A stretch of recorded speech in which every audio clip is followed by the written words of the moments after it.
akkaataa TikTok fi YouTube channel walitti hidhattan steepii baay'ee salphaa ta'een guddina channel keessaniitiif baay'ee ol ka'aa kan ta'e jechuudha. TikTok keessanii fi YouTube keessan yeroo walitti hidhatan namoonni isin TikTok irraa qabdan hordoftoonni keessan guutummaan guutuutu gara YouTube keessanii isiniif dhufuu danda'a jechuudha. Namoonni tokko tokko TikTok keenya fi YouTube keenyallee walitti hine garuu linkiin gara YouTube hordoftoota keenya fidaa hin jiru bakka biraan nurraa geessa sababni maalii kan jedhu jechuudha. Gaafii adda addaa ni gaafatu jechuudha maamiltoonni keenya. Kanaaf deebii guddaa kan ta'u viidiyoo kana keessa ni argattu jechuudha. Nagallee hin daganne akkam nagaa jirtu baga irra deebiin gara chaanaala Oromaan dhuftan namoonni haaraa dhuftan yoo jiraatan subscribe gochuun maatii keenyatti dabalama. Akkasumallee gama peejii Facebookaatiin Oxygen Media Network follow gochuu hin dagatinaan isiniin jedha. Amma kallatti mankara barumsaa isin dabarsa. Nafaana bu'a.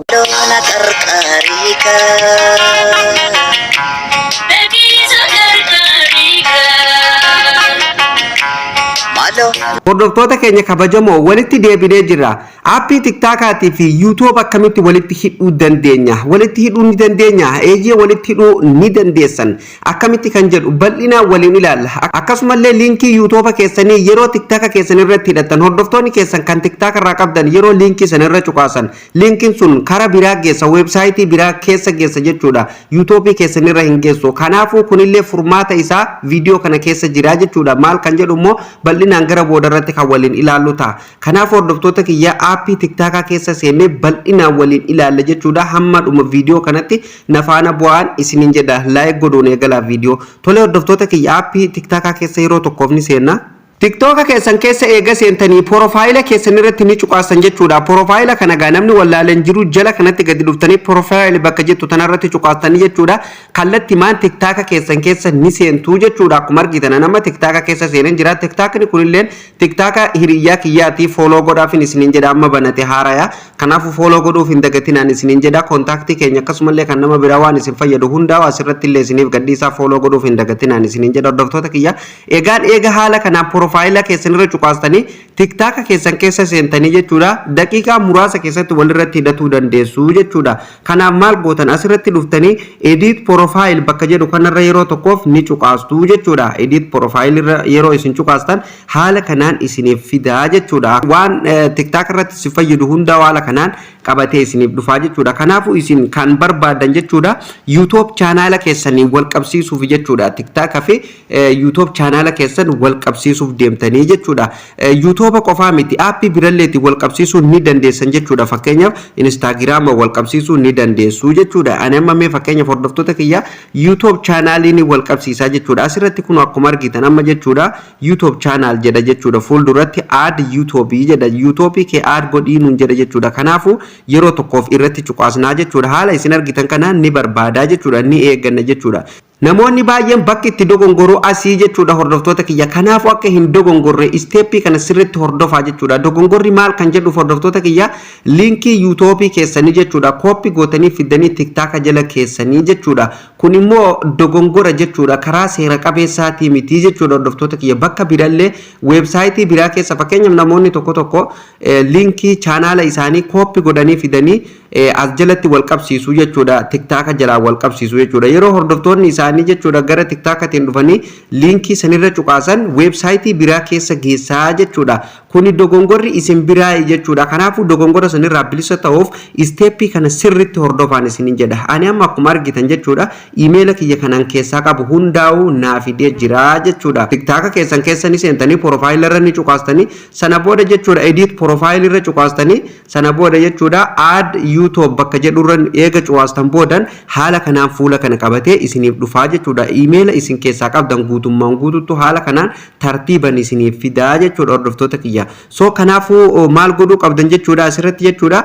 Emaila keessan kan channel saniin banatan kan YouTube saniin banatanii itti fayyadamaa jirtan emaila keessan san ni filattu jechuudha. As keessaa nama emaila tokkuma filadhee gar fuulduraa deemaa jechuudha. Kan channel keenyan qabu jechuudha. Kan channel mataa kiyyaatiin qabu nam filadhaa jechuudha. Fakkeenyaaf amma filadheen jira kun akkuma argitanii sana booda haala kanaan barbaadutti jira jechuudha. Emaila isa sirrii yeroo isin filattan haala kanaan jechuudha hordoftoota kiyya barbaadee isiniif fida jechuudha. Hamma inni select ta'utti ni eeggan. Sana booda hordoftoota kiyya haala isin argitan kanaan kuno maqaa chaanala keessanii fidee as isiniif ka'a. Ani immoo iimeelumaan itti galche iimeelumarran cuqaase sana booda haala kanaan jechuudha fidee maqaa chaanala keessanii haala kanaan as isiniif ka'a jechuudha. Kuno amma maqaa kiyya maqaa chaanala Oromaan jedhu fidee asnaa kaa'ee jira jechuudha. Tole hordoftoota kiyya eega haala kanaan karaa isa sirriitiin karaa seera qabeessaatiin haala kanaan as kaa'attanii miijiroo tokko of duuba deebiin isin argisiisa jechuudha.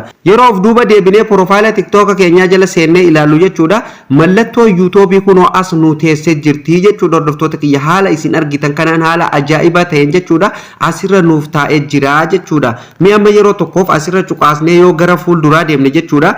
Chaanala keenya keessa nu fidamoo bakka biraan nu geessa kan jedhu walumaan ilaallaa jechuudha hanga inni banamu jechuudha. Kuno haala ajaa'iba ta'een hordoftoota kiyya amma chaanala keenya keessa kallattii maan nu geesse jechuudha. Haala isin argitan kanaan jechuudha. Chaanala keenya keessa nu geesse jechuudha. Haaluma kanaan isinilleen linkii chaanala keessanii fi TikTok keessanii haala kanaan yoo wal qabsiiftan hordoftoonni keessan kan TikTok irra jiru guutummaan guututtu jechuudha gara YouTube keessanitti dhufuu ni danda'u jechuudha hordoftoota kiyya. YouTube qofaa miti hordoftoota kiyya TikTok keessan jalatti waan barbaadan kireet godhuu ni dandeessu jechuudha. Edit profile bakka jettu kanarratti cuqaastaniituma jechuudha. Sana booda haala kanaan isiniif dhufa jechuudha. Fakkeenyaaf Instagram illee yoo qabaattan jechuudha.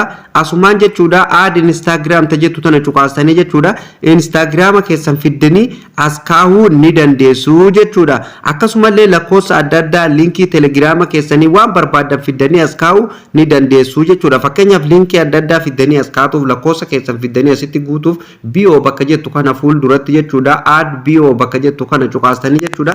Lakkoofsa barbaadan yookaan qubee 80 isiniif kenna kun akkuma argitan hordoftoota kiyya sirratti qubee 80 kan hin caalle keessatti fakkeenyaaf nama akkuma fakkeenyatti jechuudha asirra lakkoofsuma wayii kaa'een isin argisiisa jechuudha hordoftoota kiyya lakkoofsuma tokko asirra kaa'u akkuma argitan amma lakkoofsa kana eega haala kanaan lakkoofsa haala kanaan barreeffatanii fakkeenyaaf isin waan barbaadan kaa'uu dandeessan linkii Telegram keessanii akkasumallee linkii Facebook keessanillee fiddanii kaa'uu ni dandeessu jechuudha. Anama lakkoofsuma kana haa kaa'u jechuudha fakkeenyaaf gaan isin argisiisa isin fakkeenya kanaan waan barbaadan kaa'uu ni dandeessu jechuudha. Sana booda eega haala kanaan lakkoofsa kireet gootanii asirratti dhuftanii save bakka jettu tana cuqaastanii jechuudha. Save gootu jechuudha. Sana booda save ta'a. Amma gara profaayila TikTok keenyatti deebinee yoo ilaallu jechuudha lakkoofsi nu achitti guunne sun kallattii maan asitti nuuf bahaa jechuudha. Kuno haala isin argitan kanaan lakkoofsi reefaan amma achitti guute sun jechuudha.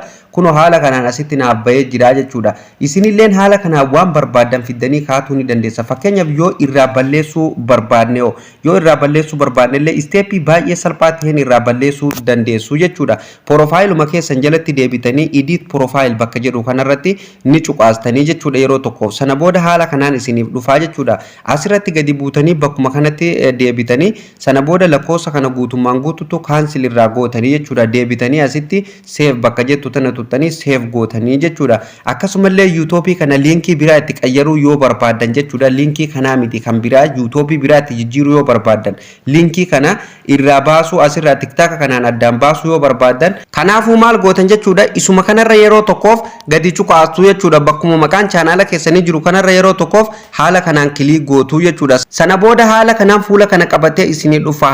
Link YouTube jedhee haala kanaan fuula kana qabatee isiniif dhufa jechuudha. Jala kanatti illee akkuma argitanii your YouTube link will be removed from your profile. Linkii YouTube keetii profile jala haquu feetaa yookaan remove godhuu feetaa jedhee nu gaafata jechuudha. Kanaaf hordoftoota kiyya jala kanatti gadi buunee confirm bakka jedhu tana cuqaasne confirm goonaa jechuudha irraa balleessuuf. Sana booda haala isin argitan kana badee jira jechuudha. Ammas jala mallattoo YouTube tarreefuun tana as jirtu suni hin jirtu jechuudha. Akkasumallee maqaan keenya kan reefas jiru sun hin jiru jechuudha. Profaayila keenya jalatti illee yeroo deebinu jechuudha mallattoo YouTube tarreefu asirra jirtu sun illee hin jirtu jechuudha. Badee jirti jechuudha. Irraa gubnee jirra jechuudha.